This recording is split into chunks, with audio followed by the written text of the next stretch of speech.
Welcome, geeks and freaks. This is Wrestle Geeks TNA Impact Review. Today, it's me, the modern day Viking Jay Scriven, joined by my best friend, the geek of geeks, the one and only Trevor Firth. How you doing, man? Pretty good, man. I'm your best friend. Yeah, man, definitely. Everyone in England's I won't say that word. yeah. We got to practice for when we do get monetized eventually. Oh, yeah. That's it. So before we do break into the breakdown, and before you go over Xplosion, I just wanted to point out to all the viewers that we've got a little change coming the way we do things, make it a bit easier on ourselves and hopefully a bit more enjoyable for everyone listening and watching. Yeah, try to change things up. See what works, what doesn't work. That's the whole point, right? Yeah, well, that's it. So, okay, Mr. Geek, would you like to go into quick explosion? Explosion. There we go. I like that. Explosion of Xplosion. Oh my God! Don't turn that into a thing. Oh, I am turning that into a thing. So, January 26th episode of Xplosion. I was excited. Excited to see how it was going to come back, what they were going to do with it. It opens right away with Rhino versus Shira, which it was a pretty simple and basic match, nothing incredible. Rhino dominates a bit at first, but he ends up having to somehow Rhino ends up being like the underdog in this match, where he has to keep fighting back, firing himself back up, and then he keeps getting shut down constantly by Shira until eventually he ends up dodging a corner splash. Shira hits his face into the turnbuckle really hard from it, and Rhino hits the gore for the win. It felt weird to have Rhino as like an underdog. I don't know, the match felt slow, a little clunky. I didn't really enjoy it. But it was one thing that's really cool. They have Gia. They have Gia Miller on commentary with Tom. And how was that? It was pretty good. I enjoyed her banter. I enjoy the way she says how she goes into things. It's different. Yeah. Tom Hannafin can work with anybody. Oh yeah, it's incredible, isn't it? He's really good. So there's that too. You could tell he was propping her up, to giving her opportunities and giving her little subtle cues based on what he was saying. So that was good. The second thing that they show you on the show is they go into the BTI had the top 5 trending things of the week. Mm-hmm. They renamed it to the Dawn West. You've got to be kidding me. And that's awesome. That's really nice. I mean, I don't really care about the 5 trending things of the week, but it is really nice that they named it after Don West and used his signature line, of course. Yeah. After that, they gave us, we don't have these on Impact proper anymore, the flashback of the week. Oh, yes. So they put it on Xplosion. So they showed us Josh Alexander versus Rich Swann from No Surrender of last year. Mm-hmm. And I like this idea of putting the flashback moment on Xplosion. It fits really well. Good call. See, I think the flashbacks need to be more old school TNA. Yeah, I think they're going to try and mix it up, but yeah. I think my only reason saying this is purely you want people to subscribe to TNA Plus. Yeah, you want them to go back and watch what happened. Give them that little bit of a taste of what happened. Yeah, so they go, oh, well, that looks really good. Let's go back and watch it. Let's go back and watch AJ Styles' first match. Let's go back and, and give them that reason. Oh, that's where I've got to sign up to TNA Plus. Exactly. Because Xplosion's not going to be enough. Yeah. That's for sure. I watched it for free on Tuesday on the YouTube channel. I'm going to be watching it for free on the YouTube channel going forward. At the moment, I'm not planning on getting TNA Plus. I do really love TNA. Don't get me wrong. But it's not a priority. They haven't made it a priority for me yet. Yeah, see, with me, the whole TNA Plus, I was gonna sign up and then realised that I can only pay monthly for the basic subscription. Yeah. So that it's not that I don't want to pay 250 quid, but I'd rather have a couple of months where I get the full thing to see what it's like before I pay for the yearly subscription. Yeah, that's fair. Absolutely. Mm. After this, we get Around the Ring with Gia Miller, which is where she interviews different members of the roster about non-wrestling stuff. Oh, that sounds good. This week, she was interviewing Ace Austin. It was a little clunky and awkward at first. You could tell, like, this is the first time they're doing it, so, you know. Yeah. She tried to be witty in some banter and stuff like that with him, but for people who don't know, Ace Austin and Gia Miller are a thing. They're an item. So it is. I like it when wrestlers have to pretend like they're not in a relationship on screen, when people have to pretend, because when you do know, all the little hint, nudge, nudge that they say is that much funnier. So, like, she should have been like, so how's your love like outside of work? Well, they kind of do a little. They did something similar. So, which knockout would you like today? Yeah. So, also, I don't know if you know this, but Gia used to wrestle. Yeah, I knew that. Yeah. Okay. On the indie scene, she's ABC's manager. Yeah. So that's also very cool. Just cool information about Gia. I like her, and it's just nice. Awesome. It's just great. So she asked him questions like, "What's your biggest fear?" He answered, "Being paralyzed." He's just like the idea of, he's like, I've spent so much time working on my body and training my body to do exactly what I want it to do when I tell it to do something. And the idea of being paralyzed is horrifying. Then she asked him, like, what was your favorite subject in school? And he's like, English. I really liked poetry and this kind of stuff. And she's like, really, poetry? Would you happen to have would you happen to be able to write a poem, but your favorite interviewer maybe? And he's just like, he's like, yeah, I think I could swing something like that for you. And she's like, let's hear it then. He goes, oh, no, not on the spot. He's like, plus, let me consult my book. I might have already written something. And the way she smiled at him, I'm like, yeah, you've read it before too. That's lovely. Yeah. So she goes to keep on asking him different, like, your favorite animal, your favorite foods, stuff like that. It's a nice little segment. It has a lot of potential for the future. I think it could be funny and it could be fun. Yeah. Then we get a replay of Nick Nemeth and Steve Macklin's promo from 2 weeks ago. Yeah. So that's a standard for shows like this. Had a feeling that was going to happen. I'd rather them show me a big important promo than them show me moments from a match. Yes. And then to close it out, we had Rich Swann versus Joe Hendry. And this was a solid match. It had good time. I really enjoyed it. It felt like it could have been. It didn't.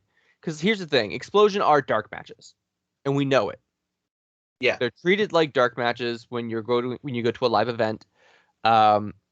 This didn't feel like a dark match per se. It could have been on an Impact episode very easily. Shira versus Rhino felt like a dark match, but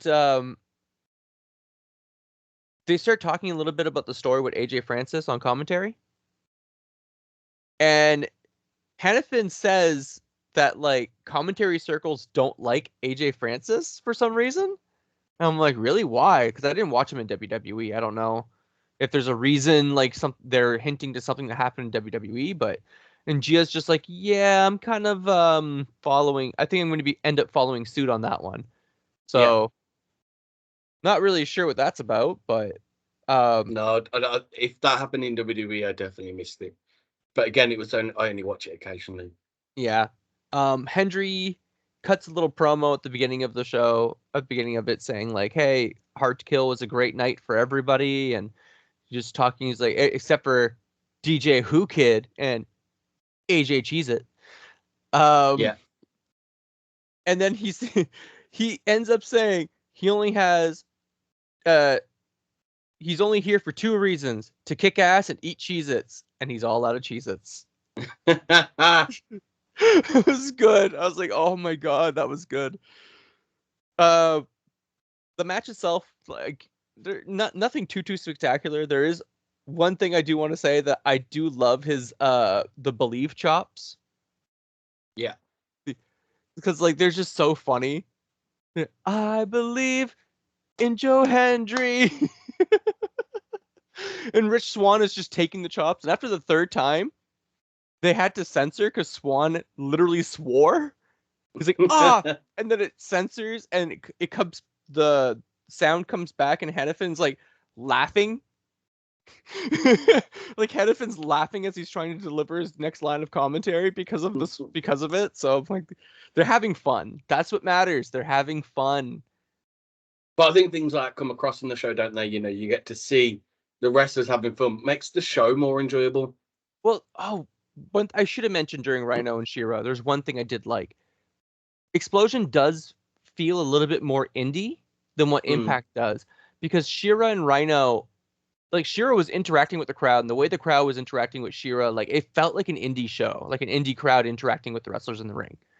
It didn't feel like there were as many people that, like, you could see all the people, but it didn't feel like there was more than 200 people in that building, kind of thing. Yeah. So it's nice. It makes it stand out. It does make it feel different. I think if TNA are going to pull the trigger on Shearer and use him in, they need to do it now. Why the OVW wrestlers thing on Netflix is so hot? Yeah. Shoot it now. Take him. You know, it's just signed with your company. Use him more often. Get him in there, because people will know who he is at the moment. I agree. I agree. They're using him as a heel. Mm. And I'll be honest, I feel like Shearer's a better face than a heel. No, I agree. I completely agree. Like just let him go in the ring, be dominant, and win matches. Yeah. He doesn't need to talk. He doesn't need to be like this big charismatic guy. Like, just let him do his thing. Hendry ends up winning the match, which makes sense for the story that they're currently telling with AJ Francis. At some point, basically the story of the match is that at some point, Hendry gets thrown to the outside. Swann goes for a dive, and Hendry walks off, kind of like the Samoa Joe spot. Yeah. And Swann tumbles over the top rope because of it, trying to like stop himself, and hits his knee against the ring apron. And then like he's out. So you know the rest of the story is the knee injury from Swann. There's one or two moments with the knee, like his knee buckles. Yeah. He's up on the top on the turnbuckle. He's getting ready to do a dive, and his knee buckles. He falls off. Hendry runs over, picks him up, and hits him with the standing ovation. So Xplosion was, it was a good first episode of Xplosion. It was fine. It was enjoyable, but missable. Yeah, and I'm really hoping that ends up not being the case with future episodes of Xplosion, but I don't know. They announced the next couple. They announced what the next episode was going to be, and I don't remember what the two matches are. I'll be honest. One of the members of the Good Hands is facing somebody, and Rhino has another match. So, okay. Well, I think Rhino's fighting Champagne Singh this time. Oh, it's disappointing. Right? Like, it's eh. The next episode of Around the Ring is going to be Jody Threat. Okay. Yeah, I have it here. It's Rhino versus Champagne Singh, and then Jason Hotch of the Good Hands versus Rich Swann. So Swann and Rhino, at the moment, have been drafted to Xplosion. It looks like they're they're just on Xplosion. Yeah. So we'll see how that goes for them. I feel sorry for Swann. He's dropped so far down the card. So quickly as well, really. Yeah. Yeah. But all right, then we'll go into we'll Impact get into proper. Impact Wrestling. So this week about Impact, this is the one I did watch. Unfortunately, I missed Xplosion because of busy life. But I'm gonna start giving a geek rating at the end of it. So like end of the matches and then the end of the show. So the geek score is out of 10. And so we go into the show opening up with Cross the Line, which is literally the best song to open any wrestling program. Oh, the Xplosion song sucks. does it? Yeah, just one last comment since you brought up the song. I didn't think about it, but the Xplosion song sucked. I don't like it. I could see some people liking it, but I don't like it. What happens if that was Anyway. the one they were gonna use for TNA? Ooh. No, it's very explosion-y. Anyway, you'll see. I'm gonna go watch it. But yeah.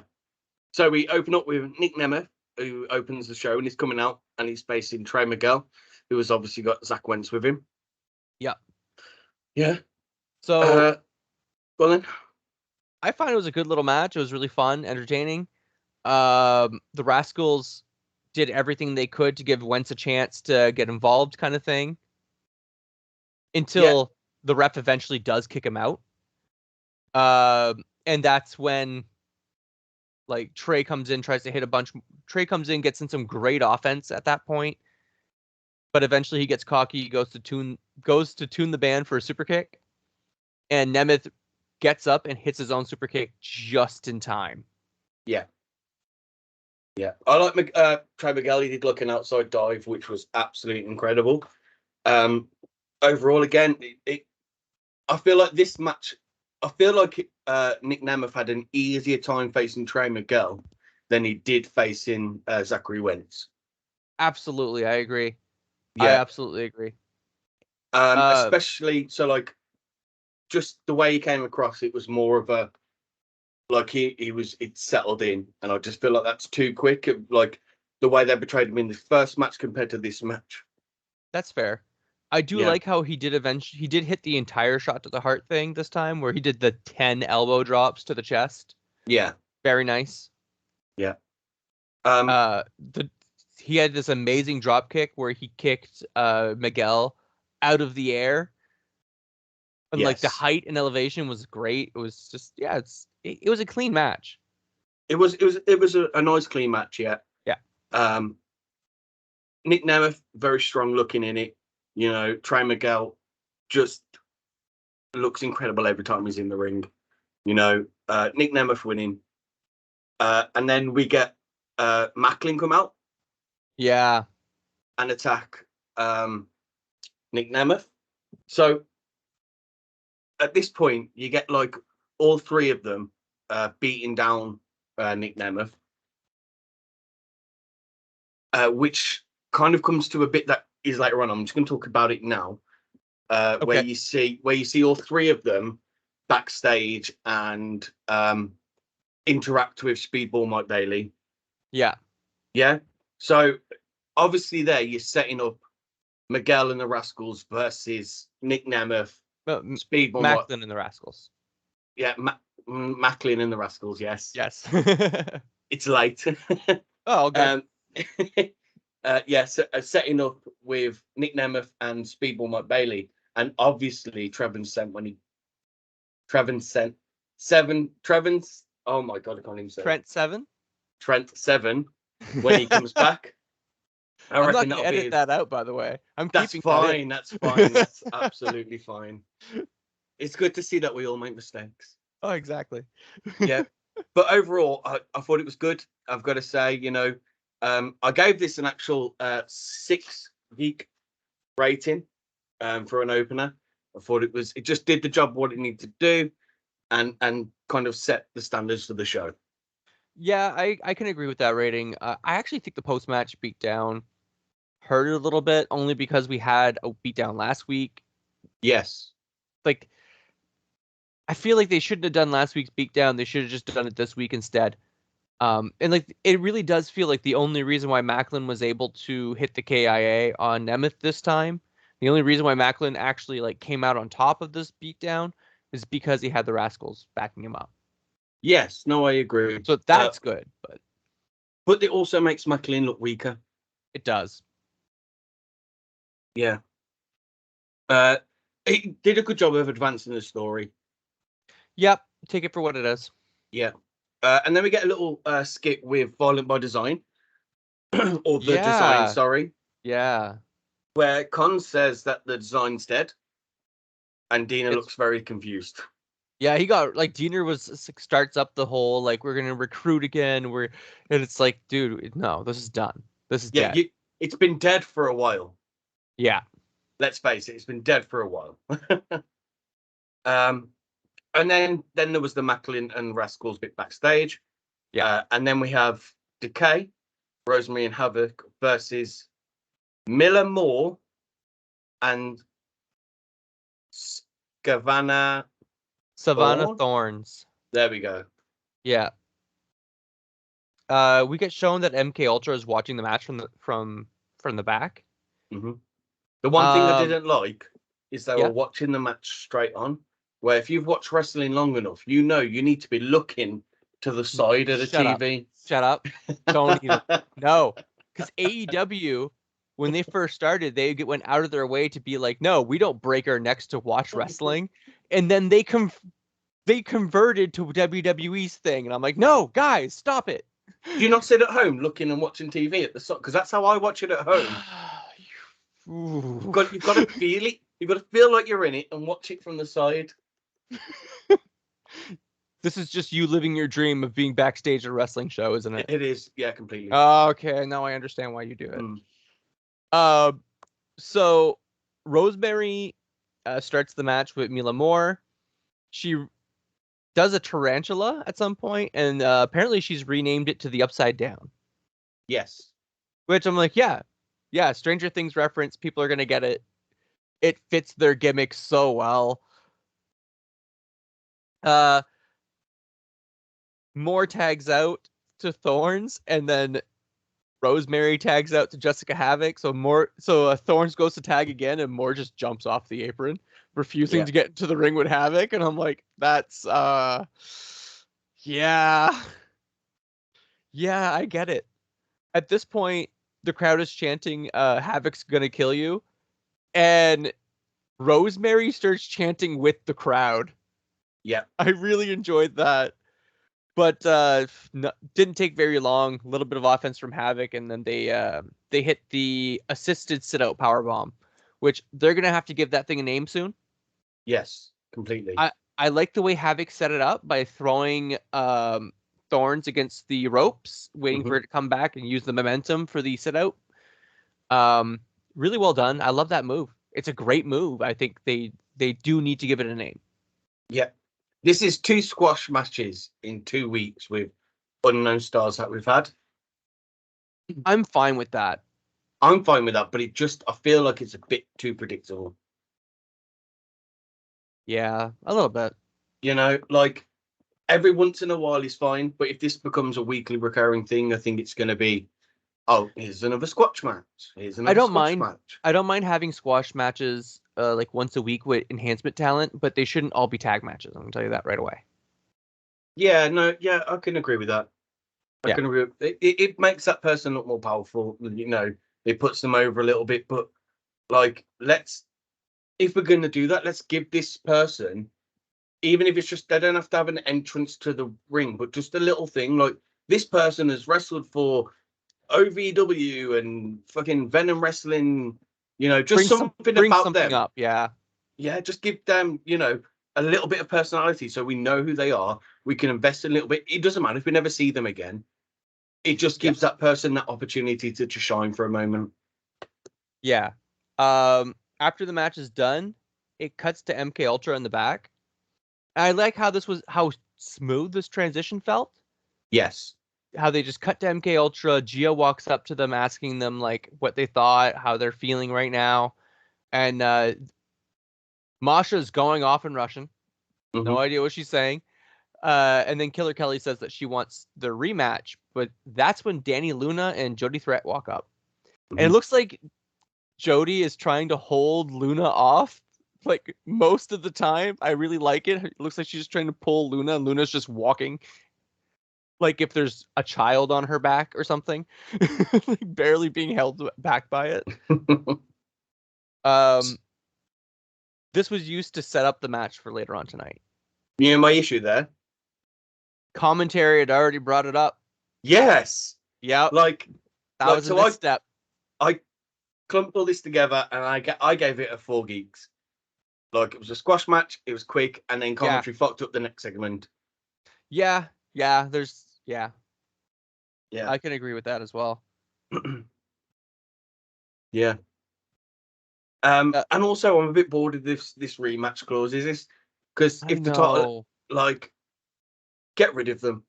Just I agree with you. Like, I can understand sometimes, like, if it's gonna be a thing, let's make it a thing, but not just if you lose it, you get a rematch, because that means the next pay-per-view is the same pay-per-view if all the titles change. Yeah, exactly. And it's, to me, it's like let's just use Trinity and Grace as an example. Mm-hmm. If Grace faced Trinity and Trinity won, and then Grace faces Trinity again, and then Grace wins, then it makes sense. It makes sense to give a rematch at that point because they're 1-1. Yeah. Prove that it wasn't a fluke that you beat the champion. Mm-hmm. Yeah. Yeah. It's just, I don't know. It was just a bit. I get it. Yeah, and I'm worried that that's going to consume too much of TNA. Yeah. Yeah, the rematch clause thing, it's really easy to get lost in that stuff. Yeah. Because TNA does have a lot of title changes. They do title changes on a regular basis. Yes. So anyway, after that bit, we get the debut of Soundcheck with Josh Alexander and Alan Angel. Yeah. I loved it. Loved it. I gave it 8 geeks because I laughed all the way through it. Yeah. I love the stupid shaky camera things, the guy's hand wiping the lens. Yes. For a moment, I was like, is this a mistake? And I was like, no, they would have edited it out. This was on purpose. I absolutely loved it. It made me laugh. Just Alan Angels saying, well, you've got to thank somebody, and not saying who. I got Ethan Page. I know that's the thing. Alan Angels is referring to himself, and I know that's what he's doing. I know he was referring to himself too, but the first person who came to mind was Ethan Page. I was like, is he coming back? And then obviously that's not going to happen. Yeah. He's contracted with the AEW. But I'd love to see Ethan Page back in TNA. Yeah, I think he'd do a much better job, Mm-hmm. He'd have a much more enjoyable run than what he's doing now. Bring back the North. Bring back the North. Bring back the North. Yeah. Canada's greatest tag team. At one point, TNA, so. Yeah. Yeah. I mean, they are the longest reigning tag team champions in TNA right now. They still are. So. They are. So then we go into Brian Myers. Yep. Versus Kevin Knight. Yeah. Randomly, Kevin Knight, I just want to say that I really, I watched a lot of the first year of New Japan Strong. Yeah. And he's a graduate of the New Japan US dojo. He was trained by Katsuyori Shibata. And Shibata's a monster, so. But Kevin Knight definitely felt like a standout at the time.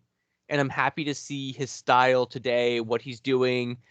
Like, everybody else from that graduating class, most of them are still in New Japan in some capacity. Yeah. A handful of, most of them out of the original 4 students, 2 of them are in Bullet Club right now. So, but I like Kevin Knight. I just really like this guy. He's got a certain charm and charisma to him without even having to open his mouth. I agree. So I went into this match wanting Brian Myers to dominate. Yeah, I felt like he needed it. Felt like it. But Kevin Knight won me round really quickly. Yeah. The match, he was high flying. He was charismatic without saying anything. He just really pulled off this fantastic match. The right person won, but I enjoyed the match. At the beginning of the match, I gave it. I was on probably about 4 geeks. Yeah, I ended it on 7 because I really enjoyed Kevin Knight's work. I could 7 or 8 for me easily. Kevin Knight, this was just a classic, young, hungry baby face versus a veteran, methodical heel. Yes. So Brian Myers just kept shutting him down, kept grinding him to a halt. But when Kevin Knight did pick up any momentum whatsoever, like this guy's leaping ability is insane. His Yep. standing frog splash is absolutely incredible to see. I love it. There's a couple of other spots, like his springboard lariat's always really nice too, really well done. He leaped over the roster cut. He clear leaped over the roster cut to dodge it at some point. I'm like, that was so good. That caught me by surprise. I did not see it coming. I thought Myers was gonna hit him with the roster cut, and that was the end of the match. Yeah. And Mario leaps over the guy. It was awesome. Absolutely awesome. And then you get Edwards and Alicia come down. And then you get Kushida. Then you get Kushida to make the save. Yeah. Which there's a little promo in the bottom corner of the screen as Knight was doing his entrance. That was It was foreshadowing the fact that he has people backing him up. Yeah. And Kushida, like, commentary called him his mentor, and I'm like, yeah, Kushida did mentor this guy at some point. So I'm glad that's true. I was going to ask you about that anyway. I was like, is this like? I'm not sure. I like the joke that Renwalt made about Kushida, Motor City Machine Guns, and Kevin Knight being like, oh well, we have like the Time Splitters, we have the Jet Setters, and we have Time Machines. So what are we gonna call them? Like, I don't remember what it was. It was just like Interstellar Jet Setting Time Machine. Like, and I'm sitting here going, that's actually not a terrible name. No, it was good. It was really enjoyable. Then after that, we get Gia Miller backstage with Chris Sabin. Yep. Asking Sabin about Mustafa Ali, and then you get Ali comes on a little vignette of Ali talking about how he's coming, but basically Chris Sabin. Yeah, he confirmed it, but I love the way the promo, the way it was done was so good. The whole like people resist change. People don't want to see change even when they know change is good for them. And all this, like the way he was saying it all was just really, like I really liked it. And all the footage of Sabin at low moments in his career, like just really great. Like it was so well done. I like what they're doing with Mustafa Ali a lot. He's going to be a heel, yeah? Oh, absolutely. Yeah, he's got to be a heel. And I can't wait. This got a massive yes from me. Like, I was just watching this, like, yes, this is what I want. I want Mustafa Ali and the X Division. That will take it to the next level. You know, if you look at the X Division at the moment, you know, you've got Chris Sabin holding the title, and he's an old veteran of TNA, but this will bring the X Division to the next level. Yeah. After the video package plays, we see the Good Hands walk up, which is nice to see Hotch's back. Yeah. After injury, and they're just like, yeah, Mustafa Ali's amazing. He's totally going to be the next X Division champion, especially if you're the one who he has to face. So Sabin's challenges Hotch to a match for next week. A little weird idea, because they're going with like the presidential candidate feel with Mustafa Ali. I'm just like, yeah, I could see these guys being Mustafa Ali's like security force. Yeah, no, I feel the same way. That's literally what I've got down in my notes. Are they going to be his security? Like, ditch the denim and get them like suited and booted. Yeah. Get them suited and booted. Ditch the denim. Make them slick the hair back. You know what I mean? Like, clean them up. I think it would be really an interesting step for them. Yeah. And then we go into Kaz coming to the ring, which him walking to the ring felt like forever. It just went on and that was just. It's not like it's far. It's not like it's the Royal Rumble. But anyway, no. I digress. He gets in the ring. He's basically saying he's the one who saved TNA when he came back.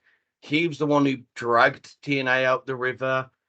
In the video package. He's right about that. He did. He is. He's talking about heroes becoming monsters and how Young is here and that is the heartbeat of TNA and he wants to be the king of TNA. It felt generic and boring. Yeah, I've been a soldier this whole time, and soldiers don't get remembered, kings do. Yeah. A nice line. Yeah, but I've heard it before. Yeah. That's the thing. I've heard this before. It felt like a very basic, generic, WWE video game Yeah, a line. little bit. I am now a heel. He most of all just said that. Yeah, there's one thing he said that was really good. Go on. You now have permission to hate me. Yes. That resonated. I'm like, that was good. That was awesome. Yeah. But that whole thing went on way too long for me. Way too long. Yeah. Yeah. Like there wasn't. Look, I was expecting an interruption. Yeah, but as Kaz is walking away, you see Eric Young just looking through the curtain. Yeah, that was weird. Yeah, why isn't Young doing something? Is like he's going to become Super Eric again or what? Like it's just Eric Young to me is this hardcore, insane hero. Yeah, he's the world-class maniac. Yeah, let's go live up to it. Yeah, come on, beat the fuck out of him. Sorry, and just take no surrender. Just you're peering through a curtain like you're watching your neighbors over the road arguing. Yeah. Disappointing. I gave that 2 geeks. Same. It was just a bad promo. I was bored during it. Yeah. And then we get backstage. We get the system. And basically, Alex Shelley's telling him he's using his rematch clause. Yeah. Yay. So no surrender. Alex Shelley versus Moose. Yeah. That's fine. It's what it is. I mean, there is a story going on between Motor City Machine Guns and the system right now. Let's face it. There is, but it's just, again, it's the rematch clause. I'm bored of it. I am too. I get that, but at least I feel like the story of the system versus Motor City Machine Guns started at Hard to Kill. So at least there's that going for it. Yeah. But yeah, it's still like just not meh. And I feel like it's too predictable. I feel like we know Moose is going to win. Yeah, he should. He better. Yeah. Oh no. Yeah, he better. I hope I'm not proven wrong, but again, I'm a bit bored of these predictable matches. Yeah. We got another vignette, but for Ash by Elegance after this, I believe. We do indeed. Which is just, a fragrance, just making sure we don't forget about her. Yeah. Which I did until at that moment that this popped up. They got to get her on soon. Yeah, she's been on once. We've had 2 weeks. She's got to be here next week. We need to see her speak or something very soon. That's all I gotta say. Yeah. And then you get Dina come out, saying that the design is dead. He couldn't, he was literally basically saying you can't bring anyone back from the dead. Yeah, he's like, I tried to revive it, rebuild it, make it better. But once something is dead, once someone is dead, you can't bring them back. And of course, PCO. Yeah, you knew that was coming straight away. Man, I'm not getting sick of this entrance for PCO. Oh, no, I love the entrance. It's so good. I love the entrance. I was actually watching it with my partner, and she was like, that was cool. I was like, yeah, it is, yeah. I love the black and white so much. Yeah. And the so way, good. Like, the video screen looked like they were in that. I don't know if it was just, it was just the angle, but it looked like they were in that room doing it, and it was so good. It hasn't always done it, but this time they got it perfect. Yeah, they really did. So it's a squash match. PCO takes out Diener like nothing. Yeah. What really matters is Khan coming out after the match, and he gets in a sneak attack on PCO. Yeah. And then he goes up to Diener and yells at him that like the design's dead. Basically, the design is dead because I say it's dead, not because you say it's dead. Yeah. And then takes out Diener. PCO does his, revive, gets back up. And then we get a claw slam. Yes. And he keeps the pressure down on PCO until PCO stops moving, stops twitching.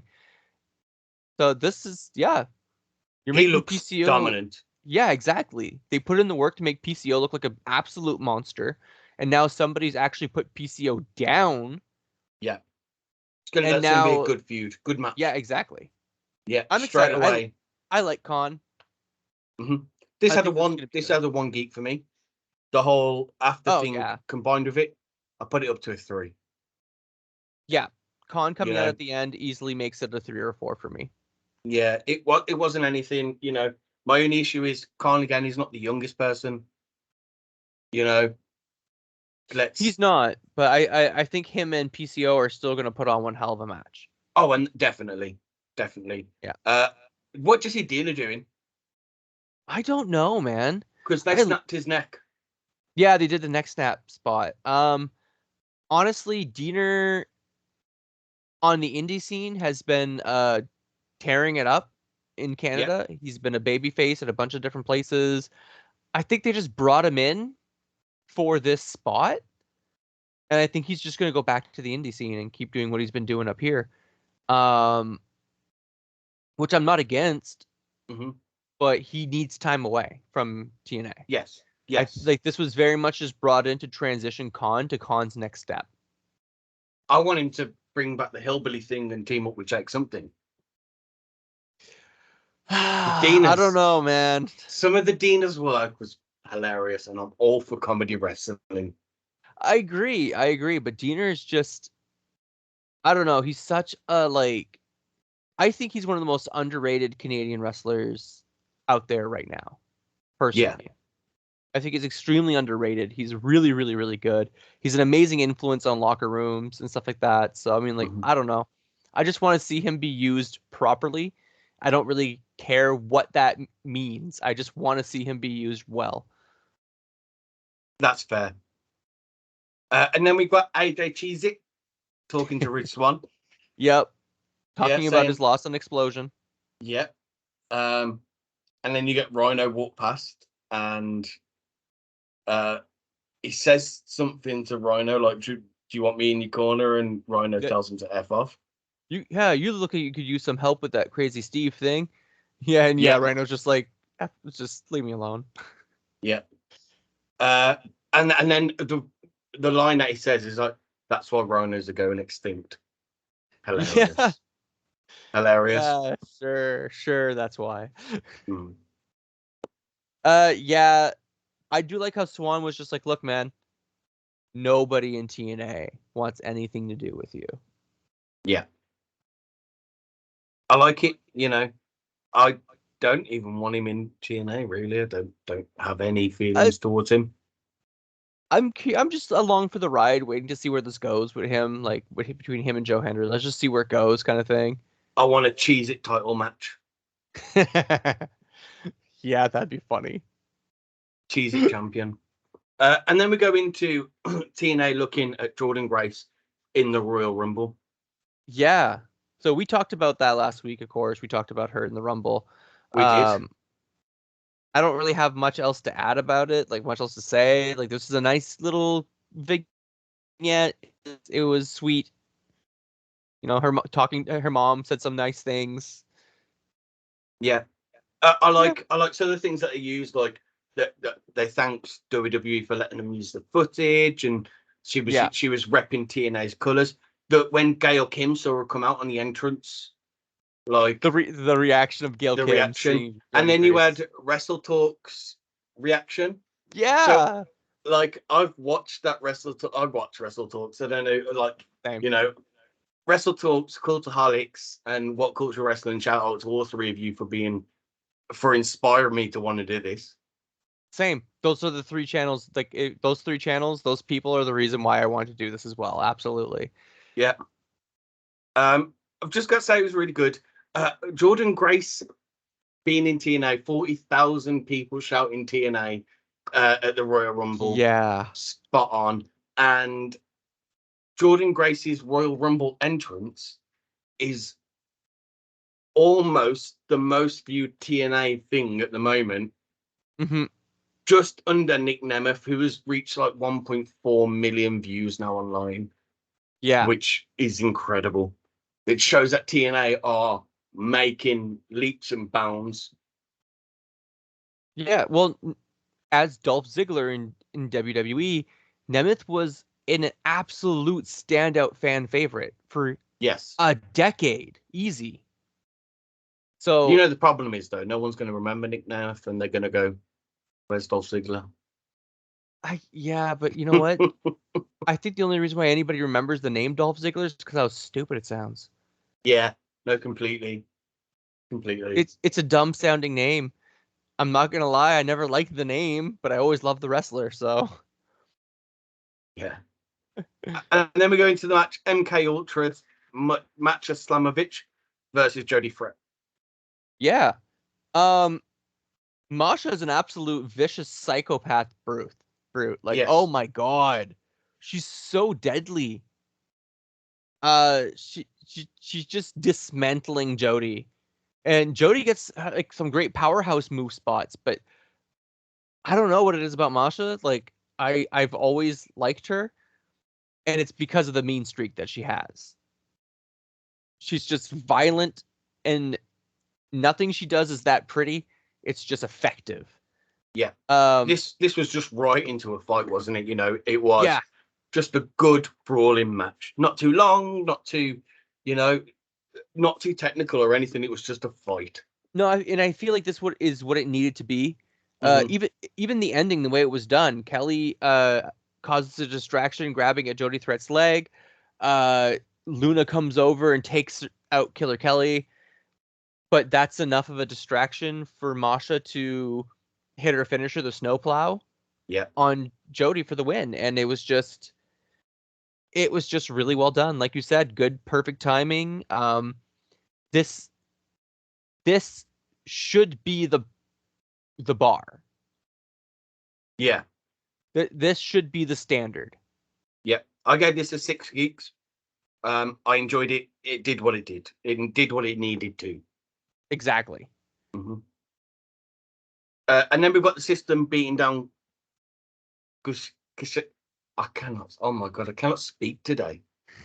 Kushida. Yep. And Alex Shelley kind of running in. Yeah, and they're like, "This is what you get." Blah blah blah blah. Mm-hmm. My eyes. So obviously, Chris Sabin's not going to be in the match, but you're going to have Kushida, Shelley, and Knight versus Moose, Myers, and Edwards at some point. I could easily see Kushida and Knight on like the pre-show for No Surrender, going up against Eddie Edwards and Myers. That would make a lot of sense to me as well. Yeah, because No Surrender is not that far away. February is not a very long month. February the 23rd as well, so it's literally in about 6 days. Yeah, we got a few weeks and that's it. Yeah. So, and then we go into the best of 3, Grizzled Young Veterans versus ABC. The first match of the best of 3 series. Yeah. This match was so good. Like this is easily an 8 or 9 out of 10 for me. I gave it 9. Yeah. I gave it 9.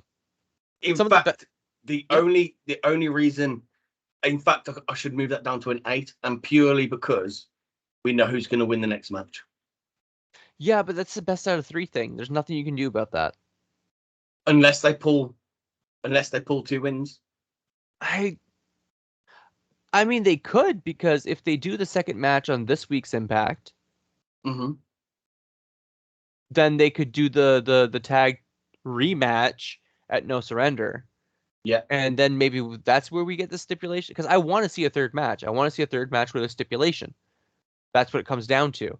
So if Grizzled Young Vets get 2 wins in a row and win the titles right away, then I want to see the rematch at No Surrender with a stipulation on it.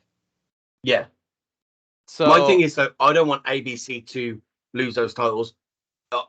This match for me was some of the greatest tag team wrestling I've seen in a long time. Like, both teams' chemistry, not just with each other as partners, but against each other, was spot on. It's so good. It was so amazing. I love the little sneaky tag at some point as Ace is fighting out of the double suplex, and they just back up just close enough for Chris Bay to tag. Yeah, it was absolutely fantastic. I like how grizzled young vets started using ABC's own tactics and styles against them, which I didn't know they could do that. I've never seen them do that type of high speed stuff. Like, that was really cool. Even like ABC started grounding themselves a bit more and started going for more surefire things and taking less risk at some point. Like, this was such a good match. Like, oh my God. This match told a story in itself. Absolutely. And it was fantastic. Like, the amount of pins, and I was like, oh well, that's it. Oh no, they kicked out. Oh my God. And both teams had those pins where I was like, that's the end of the match. You know, that's the end of the match. And there was, I can't think how many there was, but I was so invested. I was so in love with this match. It was fantastic. You know, I love tag team. What I love about tag team wrestling so much is that, like, you can have these big moments that should end a match, but then your partner saves it. Yeah. And it makes it so much better than, like, if you have these big moves and these big transitions in a singles match and then the guy kicks out. Sometimes that actually hurts the match in a singles, but in a tag team match, it never hurts it because you always have your partner to try and rely on. Yeah. Fantastic. Grizzled Young Veterans get the win. You know. Yeah. And the last minute and a half of this match, dude, I just gotta say, like, all four guys, like, these big transitions, these big moves, could be anybody's match, and then all four guys are just on the mat, gasping for air, and, like, I could see the clock. You know what I mean? I'm like, there's only a minute left to the show. Like, this is insane. Who's gonna win? What's gonna happen? How are they gonna pull this off? And it was just a great ending. Yeah, get the scarf around his neck and 1, 2, 3. It was absolutely fantastic. This match, I can't wait for the next two. I don't know. I don't know what's gonna happen. I just can't wait. Overall, I gave the show a 7.5 geeks. I could, 7, easy. Yeah. I feel like the good moments were that good, but there's a lot of little things that dragged it down, made it a little. That's why I gave it a 7.5. With that last match, it just saved it for me. I ended the show on a high, feeling good. Yeah. And I'm also biased to TNA. I probably shouldn't be doing rankings because there's not much they can do wrong in my eyes. I've been following them for so long, but yeah. For me, it's like a 6 or a 7 for the show. Absolutely. Good, strong start. Good, strong ending. Lots of advancement of story in the show. And it was just good. I enjoyed it for the most part. It's better than what the average wrestling show should be. Yes. I'm kind of like, when it comes to me rating, like, a 5 is just like average. Yeah, it's like the average of what I grew up with almost, you know what I mean? Yeah. Like, that's like the mindset I have when I look at that. So the thing for me at TNA at the moment is since the rebirth of TNA, it's been the most enjoyable show out of all the wrestling on TV at the moment. You know, I flick through WWE, you know, I flick through AEW, you know, I watch other bits of wrestling here and there. TNA, you know, is just the one that clicks really. And maybe it's just me reminiscing about the past, but it seems the most enjoyable, the most reliable, the most even in, like, not just men and women's wrestling, but also giving chances to people that other companies wouldn't give chances to. Yeah. I feel like they balance women's wrestling, men's wrestling, tag team wrestling. They balance everything really well. The amount of, like, storytelling versus just in-ring action, like, it's just, TNA. Scott D'Amore is a genius. He is like I know he's not the only one of that's on the creative team, of course.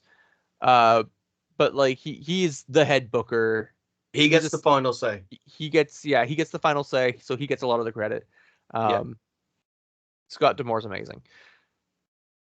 And just before we end the thing, I just want to point out Cody Rhodes is not finishing the story at WrestleMania. Yeah, I know. I don't even want to. I don't even want to get into that, man. I don't even want to get into that. And honestly, with all the stuff going on with Vince McMahon right now, I'm just like, people should just swap. I'm like, in my opinion, people should just be tuning out WWE at this point. Don't leave wrestling. Don't tune out from wrestling. Just tune out from WWE. Mm-hmm. I think the whole thing with Vince McMahon and The Rock versus Roman Reigns at WrestleMania, if they do actually pull that trigger and do that, this is a cover. Don't look at that. Look at The Rock. The Rock is back. He's on the board of directors and he's back. Yeah. That's what that is to me. It's just distraction. Full-heartedly agree. Yeah.